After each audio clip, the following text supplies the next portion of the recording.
আজকের এই বাংলাদেশ জাতীয়তাবাদী দল কর্তৃক আয়োজিত বিশাল মহাসমাবেশের সংগ্রামী সভাপতি, সাবেক মন্ত্রী,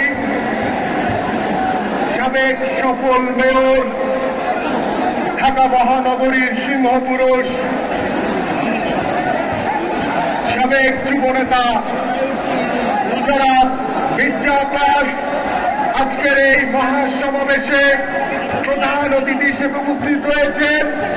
চলমান গণতান্ত্রিক আন্দোলনের বলিষ্ঠ কণ্ঠস্বর, সাবেক মন্ত্রী, বীর মুক্তিযোদ্ধা, বাংলাদেশ জাতীয়তাবাদী দল বিএনপির সংগ্রামী মহাসচিব, বীর মুক্তিযোদ্ধা জনাব মির্জা ফখরুল ইসলাম আলমগীর সহ মঞ্চে উপবিষ্ট জাতীয় স্থায়ী কমিটির নেতৃবৃন্দ, জাতীয় নির্বাহী কমিটির নেতৃবৃন্দ এবং সামনে উপবিষ্ট আজকের লক্ষ লক্ষ বিএনপির নেতা কর্মীদের সকল উপস্থিতি এবং প্রিয় সাংবাদিক ভাইয়েরা, আসসালামু আলাইকুম।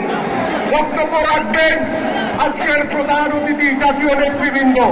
আমি শুধু বলতে চাই, আমাদের এক দফা দাবি কি? শেখ হাসিনার পদত্যাগ। আমাদের দাবি বাংলাদেশের জনগণের ভোটের অধিকার প্রতিষ্ঠা করা। আমাদের দাবি বাংলাদেশের গণতন্ত্র ফিরে আনা। আমাদের দাবি বাংলাদেশের মাটিতে একটি নির্দলীয় নিরপেক্ষ তত্ত্বাবধায়ক সরকারের অধীনে সুষ্ঠু নির্বাচনের মাধ্যমে জনগণের সরকার প্রতিষ্ঠা করা।